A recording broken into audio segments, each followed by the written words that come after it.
The Lord be with you. And with your spirit. A reading from the Holy Gospel according to Luke. Glory to you, O Lord. Jesus said to his disciples, "The Son of Man must suffer greatly and be rejected by the elders, the chief priests, and the scribes, and be killed on the third day.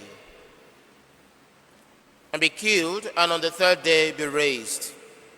Then he said to all, "If anyone wishes to come after me, he must deny himself and take up his cross and follow me. For whoever wishes to save his life will lose it. But whoever loses his life for my sake will save it. What profit is there for one to gain the whole world, yet lose or forfeit himself?" The Gospel of the Lord. Praise to you, Lord Jesus Christ.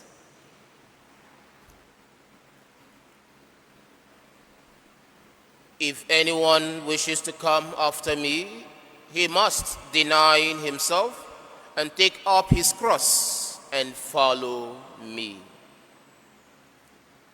As we continue on our journey of Lent, this reading calls us on one of the things we are reminded to do during the course of Lent. The clarion call to come back to God demands us to renounce ourselves. It demands us to renounce that which stands contrary to the will and the purpose of God for us. That which stands contrary to the principle, to the teachings, to the doctrines, to the tenets, and to the commandments of God. It could be our selfish inclinations. It could be our self-centeredness. It could be our addictions. It could be the paths that we would go that do not bring honor and glory to God.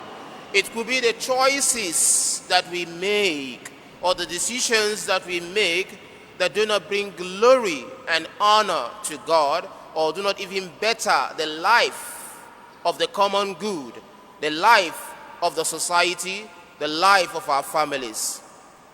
These and many, including the vices that oftentimes we practice, are called to be denounced. God calls us during the course of this Lent to denounce them, to reject them, to abandon them, to leave them behind and take on another path, the path that leads towards Him, the path that leads to sincere and honest response to His command.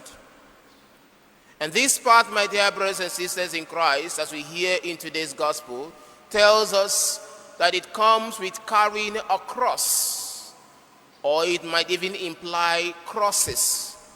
Crosses here would be the discomforts that we would have to face, the pain that we would have to encounter, the suffering that we would have to encounter, the rejection, the persecution, and the likes of them. Remembering that for us to gain eternal life in God, we have to pass through pain. We have to lose, because there is no gain without what? Without pain. And so, my dear brothers and sisters in Christ, in this response to denounce ourselves, the Lord God also tells us something very important, and that is a daily journey, a daily response, a daily choice, a daily decision to follow Him. He does not tell us that we do it today, tomorrow, the third day, the fourth day, and maybe on the fifth day we'll rest.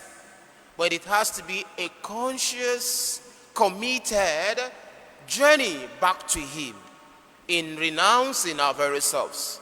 On a daily basis, we make efforts sincerely, and the Lord God continues to cement and bless our efforts in leading us towards Him. The word of the Lord calls us today He invites us today. What will be our response as we continue to journey in our life? Are we willing to make that commitment on a daily basis? Are we willing to make that journey on a daily basis? Are we willing to renounce ourselves and take up our cross daily to follow God? That is the call for us in this Lent. Amen.